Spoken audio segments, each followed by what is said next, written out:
Сәлем. Бүгін сіздермен мен бір іс бастағым келеді, бірақ та мені бірдеме тоқтатып тұрады деген сұраққа жауап берейік, осыны талқылайық. Знаете, бұл өмірде сіз бір жетістікке жету үшін, көптеріңіз өздеріңіздің бір армандарыңыз бар, бір ісіңізді монетизация жасағыңыз келеді. Сонымен табыс тапқыңыз келеді, саяхаттағыңыз келеді, өзіңіздің арманыңыздағы үйіңізді алғыңыз келеді деген сияқты әркімнің өзінің бір армандары бар. Ең бірінші бұл жерде бізге түбінде тұрған не? Ақша табу. Ақша ол бүгінгі күнде сіздер қаншалықты біреулер өздері ақша таппай отырып, ақшаны құнсыздандар. Да ладно, ақша бақыт емес деген сияқты.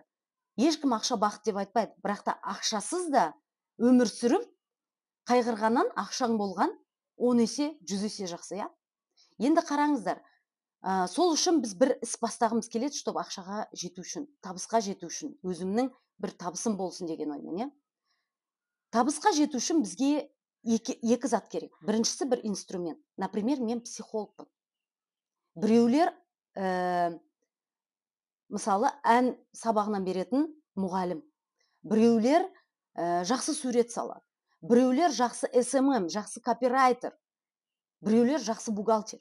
Ең бірінші бізге осы инструмент керек.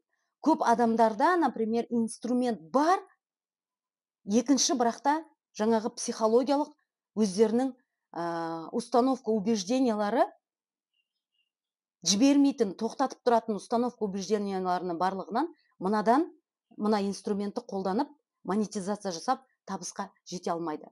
Например, бір қыздың историясын айтқым келеді. 15 жылдық мықты биші 15 жылдық. 15 жыл бойы мектепте мұғалім болып істеп жүреді. Және біреудің жаңағы танцевальный школасында дополнительно табыс табып жүреді.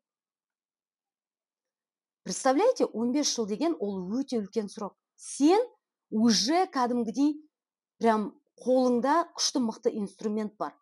Сен соны проявлять етіп, көрсетіп, сен сол арқылы табысқа жетуіңе болады.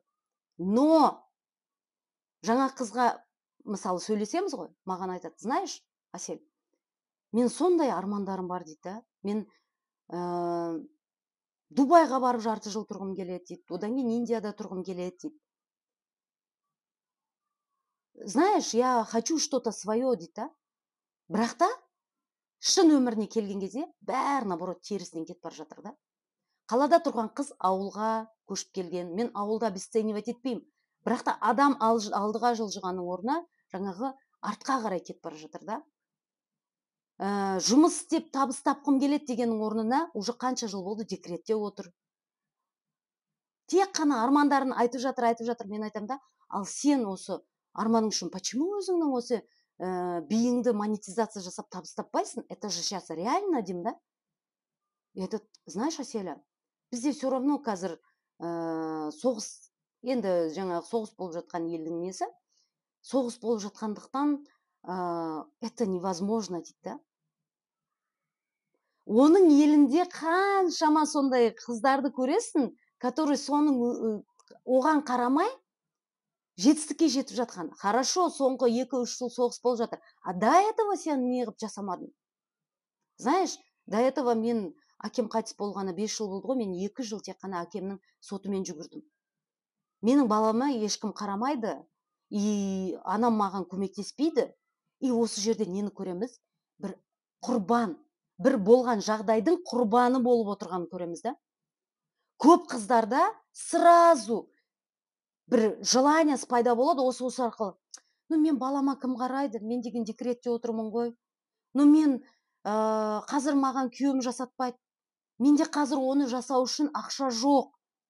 Деген сияқты сразу бір құрбан рөліне түседі да. Құрбан рөлі бір жағдайдың жертвасы болып отырады.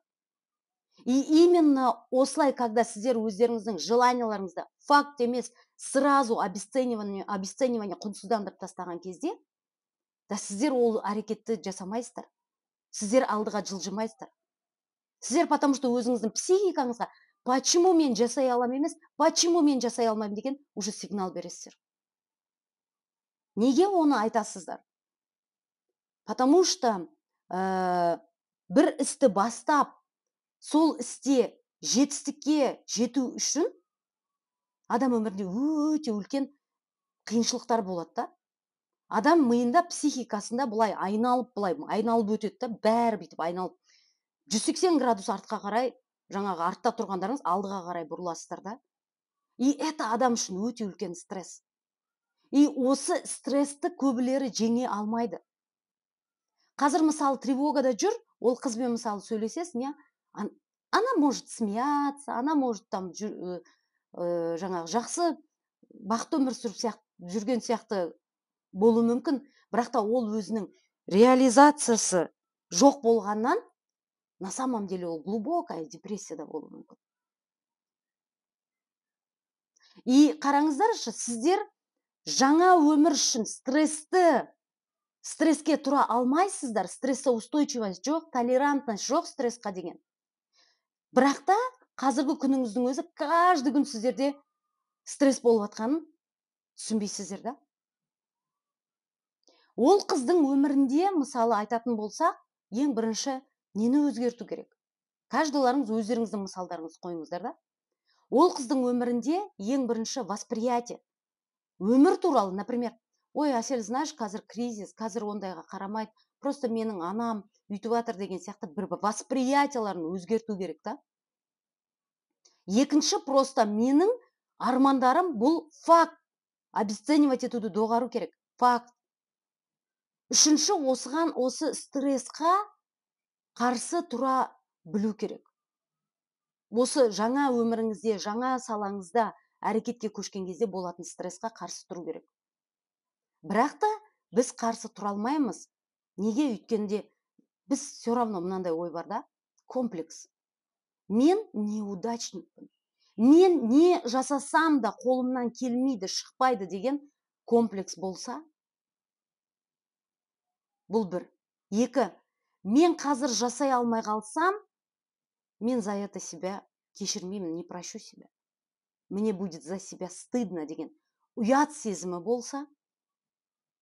И үшінші, мен жасаған кезде точно получится ли?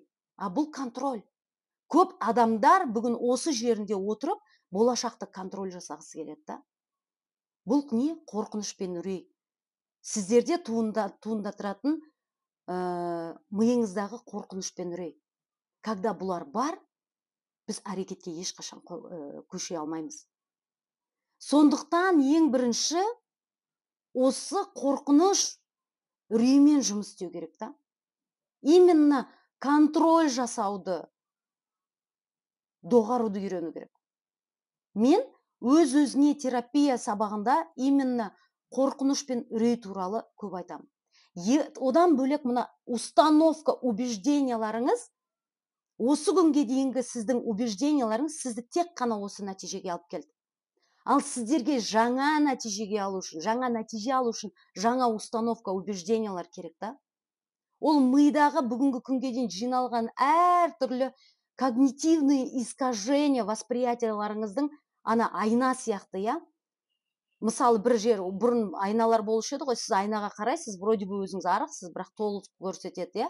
Сіздің факт бойынша қандай, осыны қарап үйрену керек. А бізде убеждение бар да, вроде бы өмірде сіз жасай алуыңыз мүмкін, бірақ сіз мен жасай алмаймын деген установка убеждениеңіз болуы мүмкін. И сізге сол мешать етуі мүмкін. Өз-өзіңе терапия сабағында үш пункт арқылы біз өзіміздің установка убежденияларымызды өзгертеміз. Одан бөлек біз бүгінгі күнде энергиямыз өте төмен. Біздің фокусымыз жан-жаққа тарап кеткен.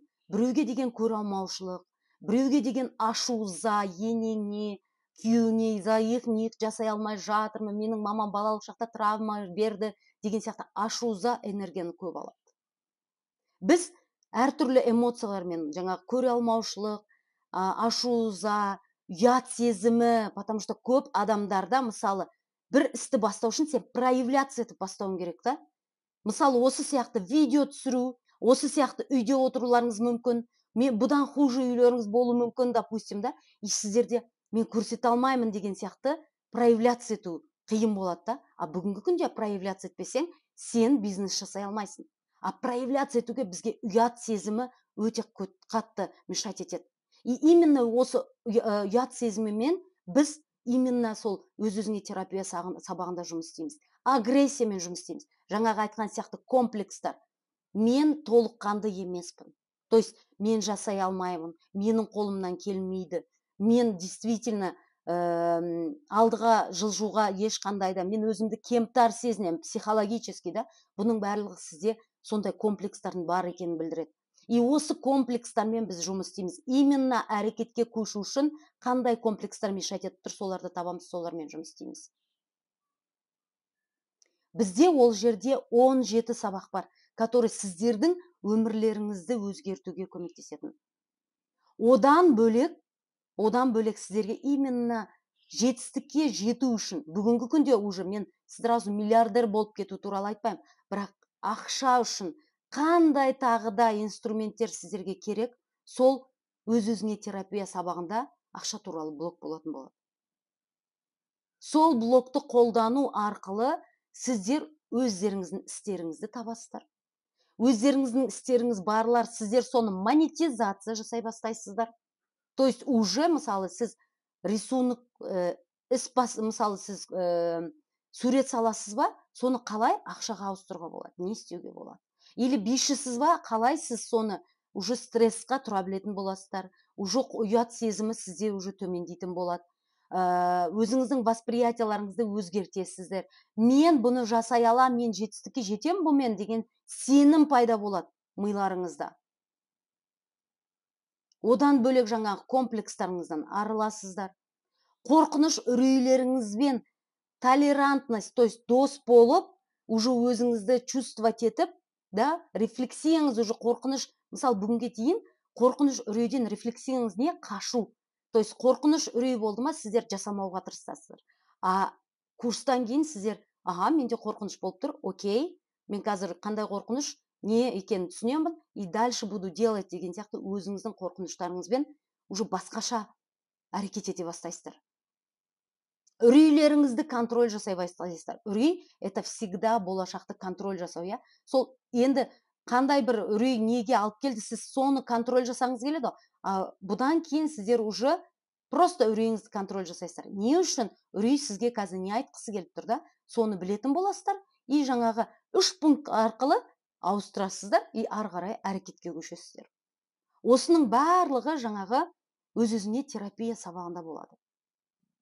Ең бірінші восприятиядан бастаймыз, ары қарай не бізге керек, солардың бәрімен жұмыс істейтін боламыз. Сондықтан сіздерді өз-өзіңе терапия сабағына келуге ұсынамын. Қазір сіздерге өте жақсы мүмкіндік болып тұр. Және қазір алғандарға ақша сабағы, блок ақша, ол сыйлыққа беріледі. И соның бәрін қолдану арқылы сіздер өздеріңіздің жаңағы мен не істесем де алдыға жылжи алмаймын деген установка убежденияларыңызбен жұмыс істеп, оның орнына жетістікке жететін боласыздар. Сіздерді өз-өзіңе терапия сабағында күтемін.